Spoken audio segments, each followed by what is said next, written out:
All right, so today's paper research study that I will be talking about is the sleep disorder Kleine-Levin syndrome joins the list of polygenic brain disorders associated with obstetric complications.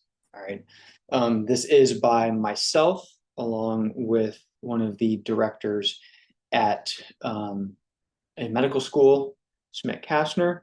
All right.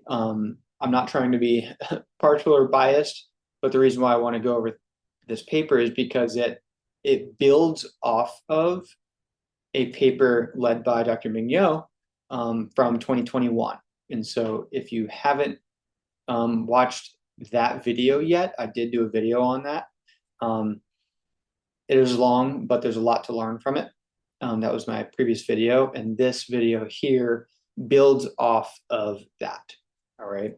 And so what I proposed in this study is that Kleine-Levin syndrome should be classified as a polygenic brain disorder, in which genetic predisposition interacts with obstetric complications, i.e., the gene environment interaction model.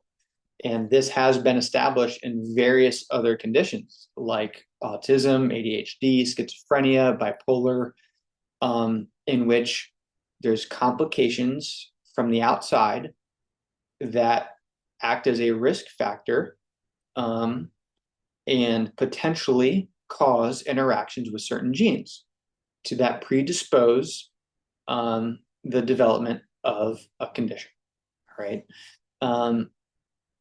And so what we did here was we performed a ton of gene annotations linking KLS candidate genes, such as TRNC1, to other genes that TRNC1 interacts with or are located within its locus, its area in which TRNC1 is found.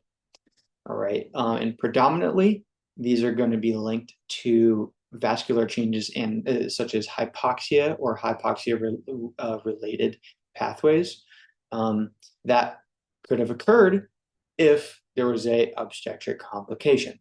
Right. So hopefully that provides a little bit of context into what we're going to be talking about. All right. And so just to preface, again, my goal here is to provide basically a summary of a research paper while also defining certain terms, whether it be an imaging study, a research method, or anatomy structure, or a gene protein itself. All right, understanding what those mean, my goal is to help paint a better picture as one reads these papers. All right. So this one, there's a lot of genes, so bear with me. I'll talk slowly through what those genes are, what they do, and their implication. All right. So we know what KLS is. And again, as I mentioned, this study builds off of a previous study in 2021 of the Mignot study of TRNC1. All right. And we're saying that KLS may be a polygenic disorder involved in gene environment interactions, and thereby genetically and mechanistically has overlap with other polygenic brain disorders involving an increased risk with obstetric complications, such as the following. All right. So that's the goal, is to explain that interaction that we're proposing and the genes that are involved. All right. So we provide a little bit of background, starting with some neuroimaging. All right. And so I recently did a video on a brain imaging research paper. I think that was my first or second video. Highly recommend you take a look at that so that you know the history or context around a lot of what functional imaging has shown in KLS. All right. Focal damage, all that means is localized pretty much. and demyelination. So we all have, it's basically the loss of a protective insulating coating around nerve fibers. All right. And so, as far as we know, MRI and CT scans show no evidence of KLS specific local/focal damage or demyelination. All right. However, some studies have used SPECT fMRI or SPECT and fMRI to show some other findings. All right. SPECT, it stands for single photon emission CT. It's basically a scan that measures blood flow throughout the brain. So reduced blood flow that we term as hypoperfusion indicates that kind of level of activity in the brain, in which SPECT studies have kind of consistently shown that there's reduced blood flow in various brain areas, such as the thalamus, hypothalamus, mesial or medial, two interchangeable terms there, temporal lobe and frontal lobe.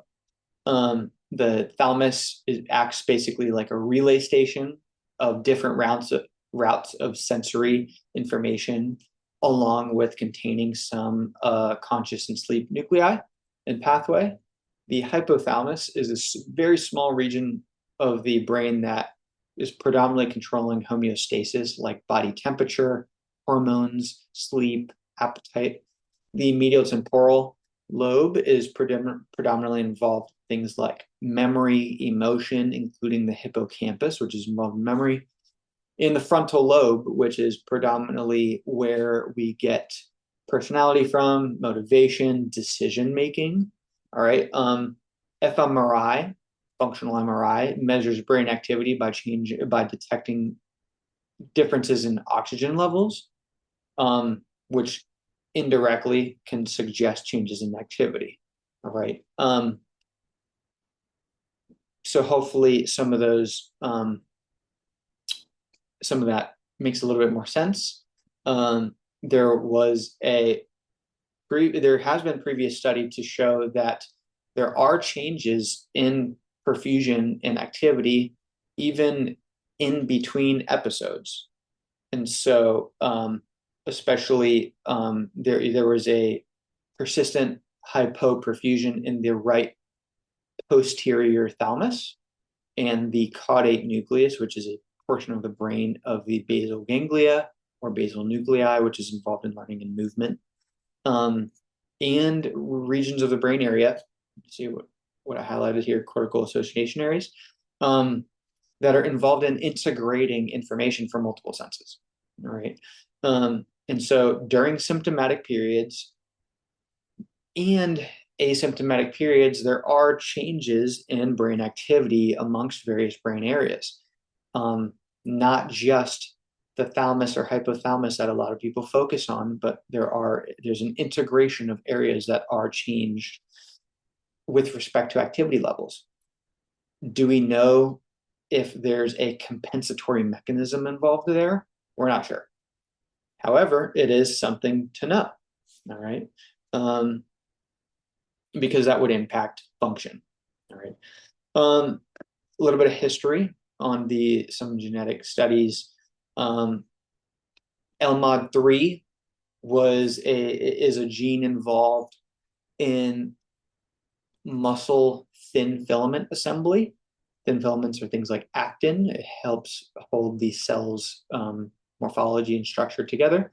That was identified along with LMO2, which is a transcription factor involved in blood vessel formation and brain development as a secondary locus of interest in KLS studies.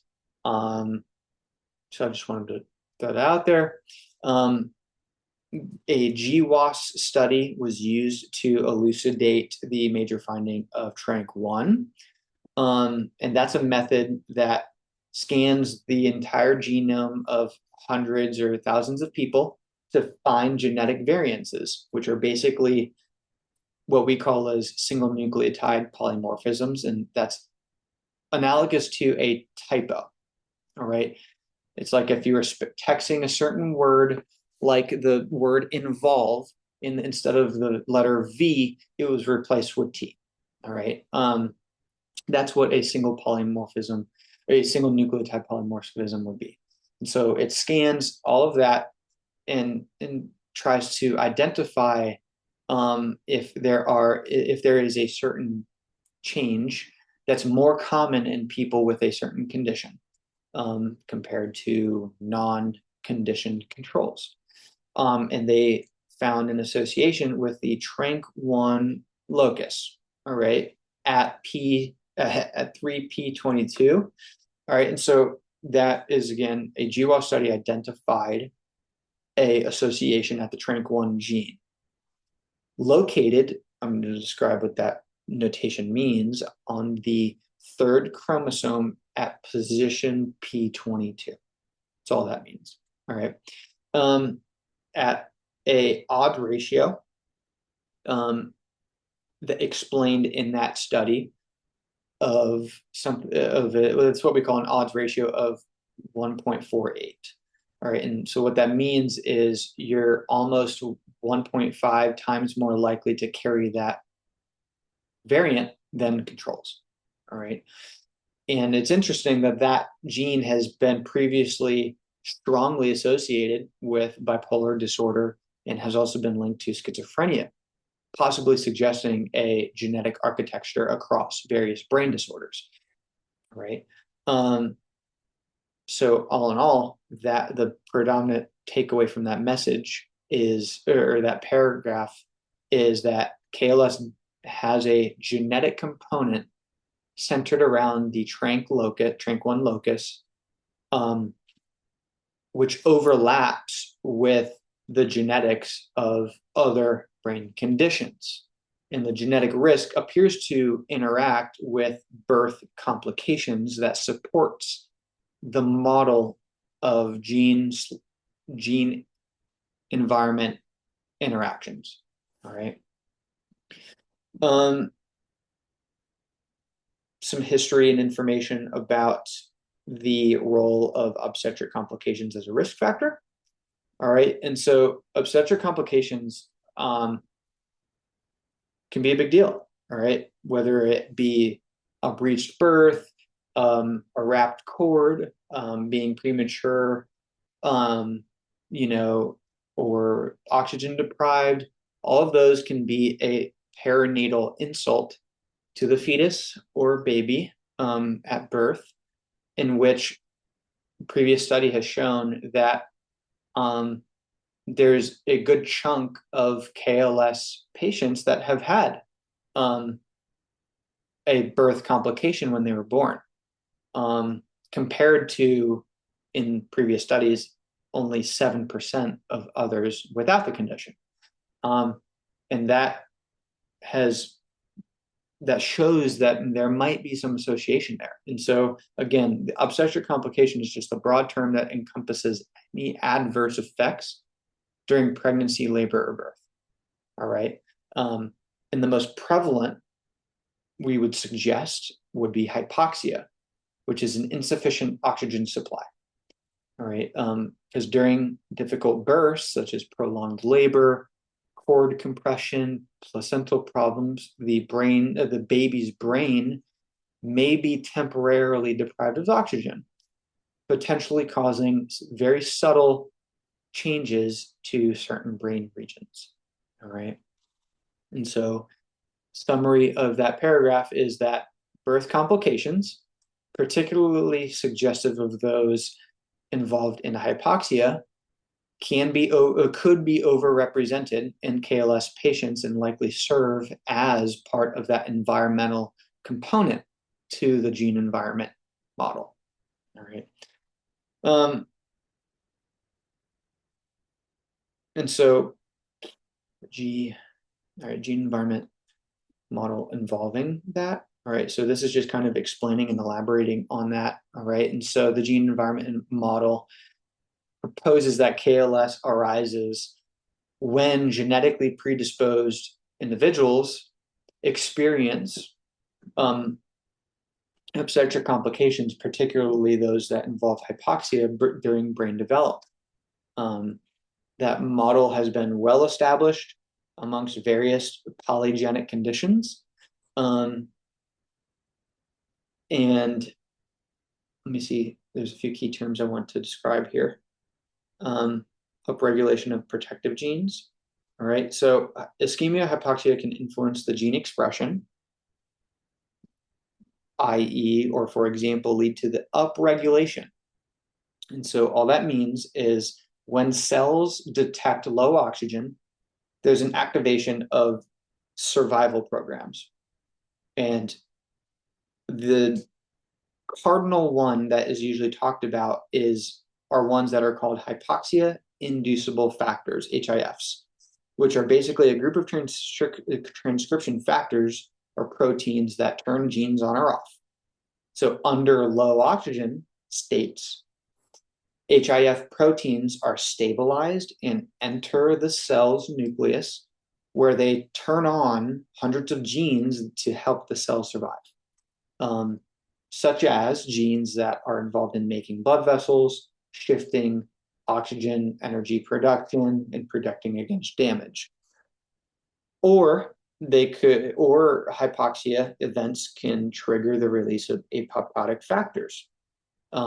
What that means is if hypoxia is too severe or prolonged, the same pathways can switch from being protective to destructive, activating apoptosis, which is a fancy term for saying physiologic programmed cell death. All right, and that's a self-destruct mechanism essentially to eliminate damaged cells. And so if in the developing brain, inappropriate apoptosis were to affect neurons that were meant to survive, potentially can lead to functional deficit. And so the balance between protective and destruction depends on the severity and duration of the birth complications, such as hypoxia, and the impact on the genetic makeup.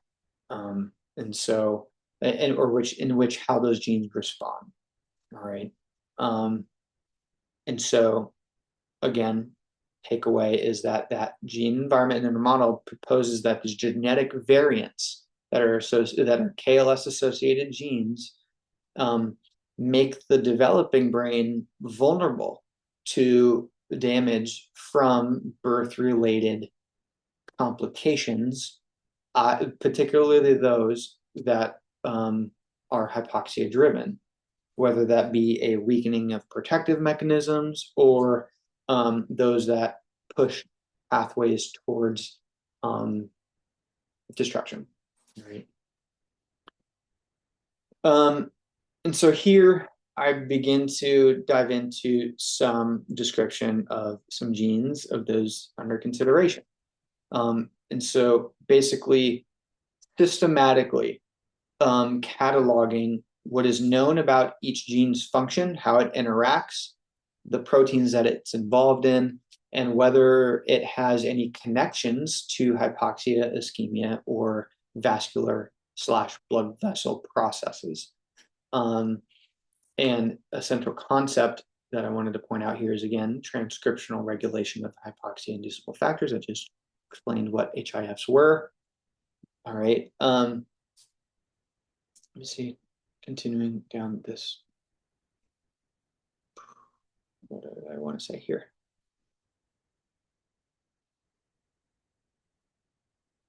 All right.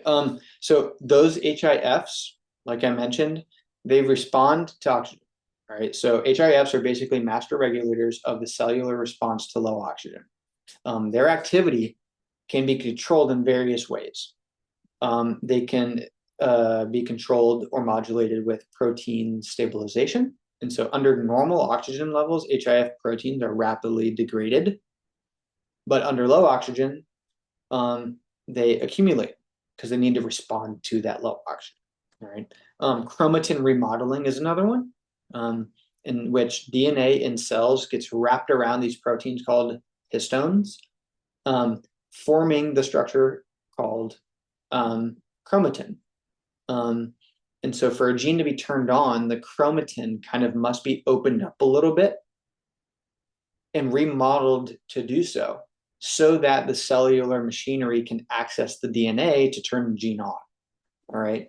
And histone modification includes something like adding on a certain group of a molecule, like a methyl or a acetyl group. Those are just chemical modifiers to histone.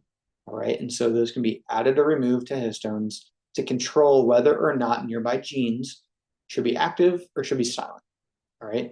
And several of enzymes that modify genomes are themselves oxygen sensitive, potentially creating a link between oxygen levels and gene regulation.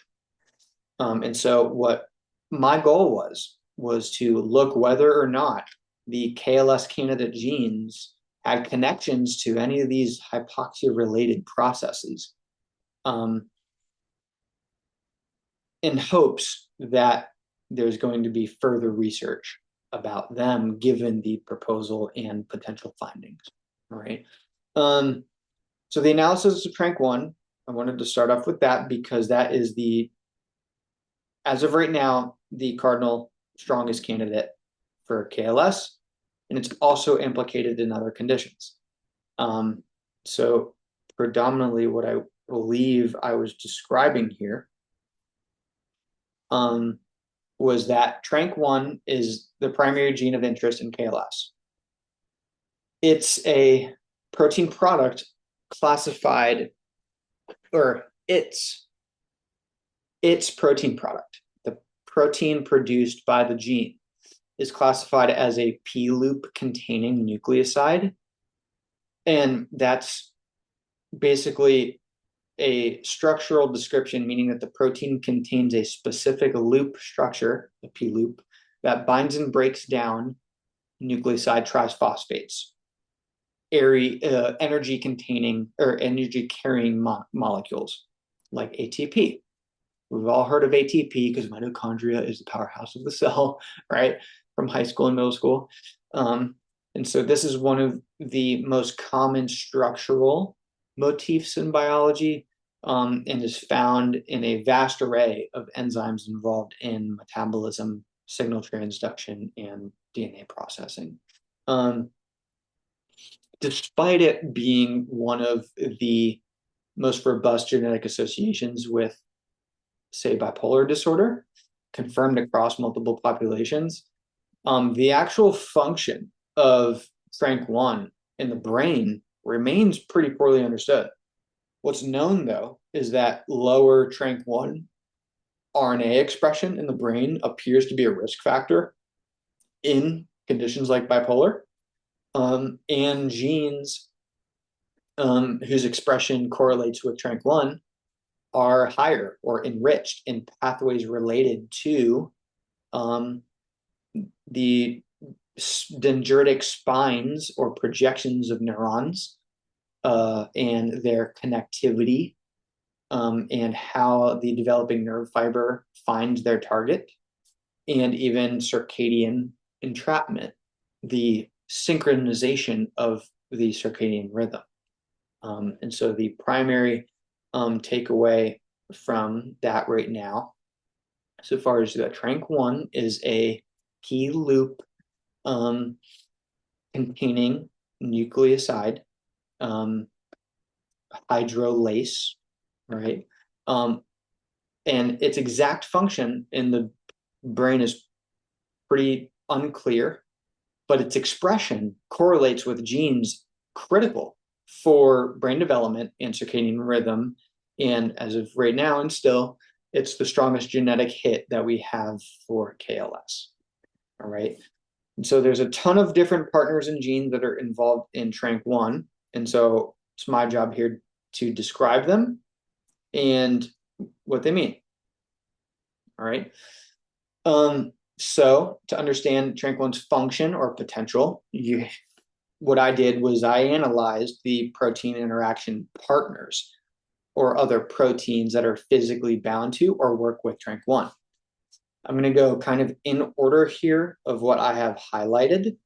All right, so CBX2 and 4, those are components of a polycomb multi-protein complex. So there's a large assemblies of proteins that silence genes by modifying that structure protein that structure chromatin that I referred to before.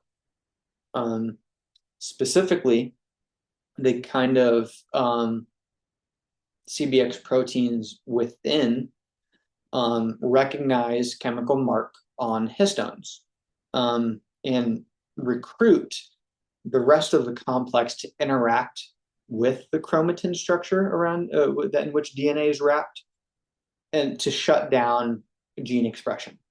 And that's called chromatin remodeling, as we referred to before, physically restructuring the DNA protein complex to make genes either accessible or non-accessible. And so that's the function of that protein partner of TRANK1. Critically, CBX4 has a direct link to hypoxia. It functions as an enzyme that attaches a protein tag called SUMO to other proteins, and it's been shown to enhance the activity of those HIFs that we were talking about, thereby increasing the expression of a protein or gene called vascular endothelial growth factor, VEGF, which promotes blood vessel growth. And so that provides a direct molecular connection between TRANK1 protein partner and the hypoxia response. All right, pardon me, lawn guys are outside right now. All right, now I'm back. All right, the next gene that I wanted to mention was KIF14. All right, and that's a motor protein involved in cell division, specifically cytokinesis, the very tail end of mitosis, the splitting apart of one cell into two, which is normal.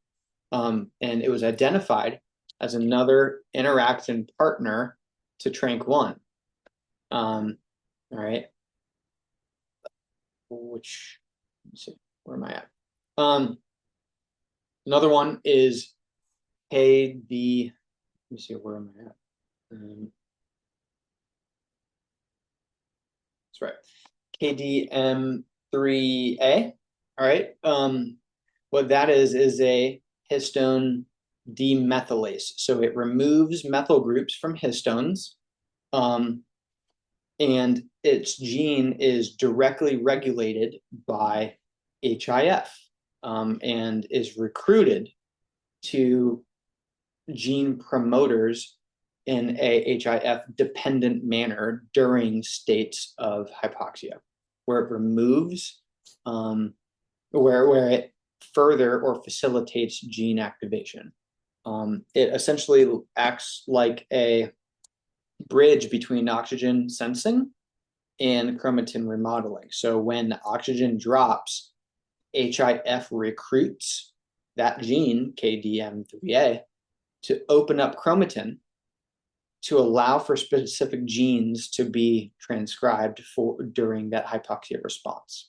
All right.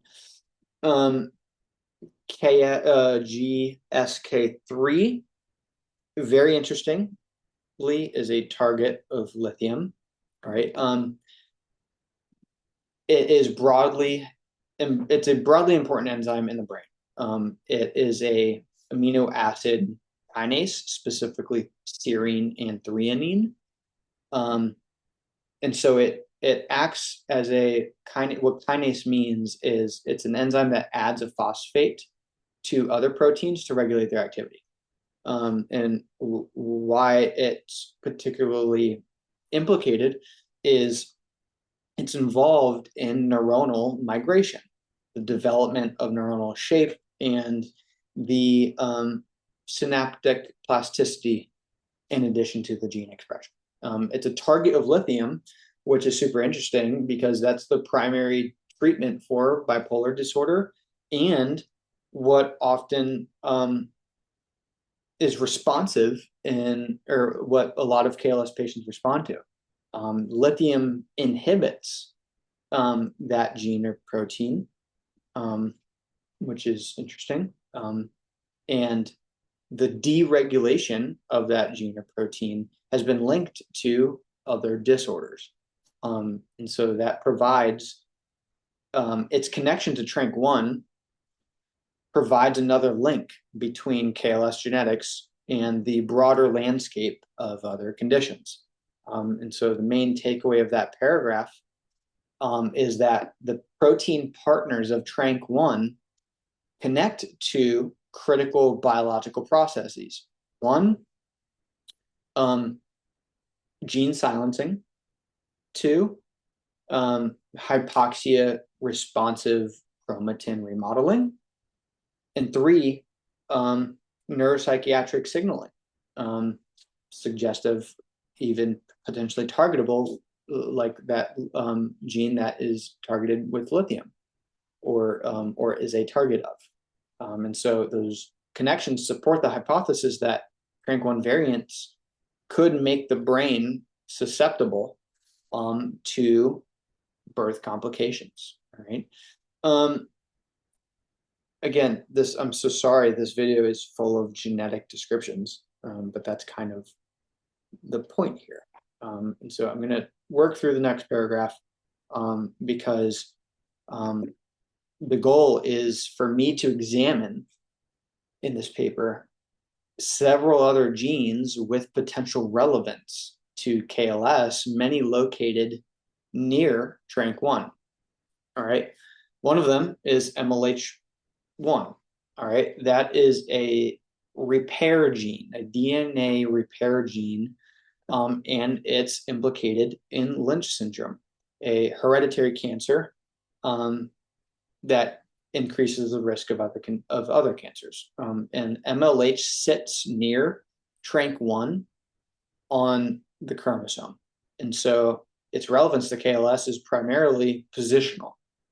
It's literal proximity to TRNK1. That's why I evaluated it. All right. EP, where am I at? EPM2AIP1. All right. That is a that interacts, or it encodes a protein that interacts with laforin, which is a protein that is mutated in another condition called Lafora disease, or also called myoclonic epilepsy of Lafora. Lafora disease is a fatal form of progressive myoclonic epilepsy. For those that want a little bit of trivia, characterized by an abnormal amount of accumulation of glycogen deposits in neurons, leading to the characteristics that you see in that condition. It's interesting because it sits very near the TRNK1 locus, and so its connection to the connection to an epilepsy gene is noticeable, given that KLS involves episodic neurological dysfunction, but as we know, KLS is not an epileptic disorder. All right. LRRF IP2. All right. That is a protein involved in a particular signaling pathway, particularly called NF-kB or kappa. All right. And that NF-kappa, which is nuclear factor kappa activated B cells, is a master regulator of inflammation and immune responses. When activated, NF-kappa B enters the nucleus and turns on genes involved in inflammation, immune response, cell survival. All right, and so that gene, that LRRF1, modulates that pathway, potentially connecting KLS genetics to inflammatory processes that could be relevant during birth complications. All right. STAC, that is a adaptor protein that physically binds to and upregulates the next gene that I have down below. STAC is involved, or modulates the trafficking function of calcium channels. All right. And its direct interactor, or the CACN1, all right, that is again, encodes for a subunit of calcium channels that are extremely important in the brain and heart. And that gene is one of the most consistently replicated genes across psychiatric studies, including bipolar, autism, schizophrenia, ADHD, and mutations of that gene can cause something called Timothy syndrome, which is a multi-system disorder of cardiac arrhythmias, autism, and syndactyly. And it's isolated in neurodevelopmental conditions such as intellectual disabilities, epilepsy, and hypotonia. And so its connection, or the STAC and CAC connection, could potentially link KLS genetics to that major psychiatric risk gene. All right. There was a previous study that I've been referring to that elucidated the TRANK1. And what they did was a magma analysis. And that's just a statistical tool used in GWAS to test whether or not a gene in a specific biological pathway are connected in a given disease, rather than testing one gene at a time. And so they found enrichment in a RORA pathway. All right. And that's basically, and RORA is basically a nuclear receptor with critical roles in the circadian rhythm. All right. Which is interesting because it activates transcription of a core circadian gene along with cerebellar development, which is interesting. All right. Given the fact that KLS is a neurological sleep and potentially / circadian disease. All right. CASP7, cord C1, and GABARG. To talk about a little bit of those, the cord, or the CASP C7, is a member of a family of genes called proteases, or proteins called proteases, and those are basically the executioners of apoptosis, the normal physiologic cell death that's voluntary.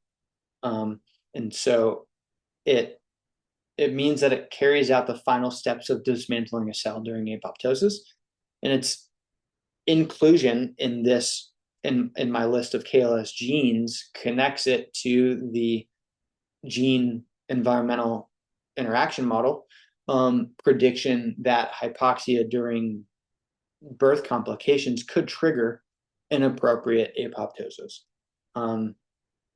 in vulnerable brain regions. This is becoming a lot on the genetic side of things, and so major takeaway is that there's several genes that should be under consideration for KLS, spanning multiple functional categories, from DNA repair, inflammation, calcium channel signaling, circadian rhythm and cerebellar development, stress responses, neurotransmission. All right. And this diversity reflects the polygenic nature of KLS and multiple biological pathways that could be disrupted by the combination of genetic variances and birth complications. All right. Quick little paragraph on CSF studies. And so there was a proteomic study in 2022 that was previously published by Hidu, I don't know how to pronounce it, sorry, that profiled like 1,100 proteins in CSF and serum of KLS patients. And what they found was that there was an upregulation of certain proteins, such as IL-34, IL-27, and many of which are involved in immune regulation. There was also some downregulated CSF proteins, notably the von Willebrand factor, which is involved in clotting and vascular integrity. And its downregulation suggests potentially an altered vascular function. Right? There was also a pathway analysis that they did, which revealed microglial alterations, in which microglia are the brain's resident immune cells. And they threw out the comment of disrupted blood-brain barrier permeability. All right. However, how valid is that? We don't know yet.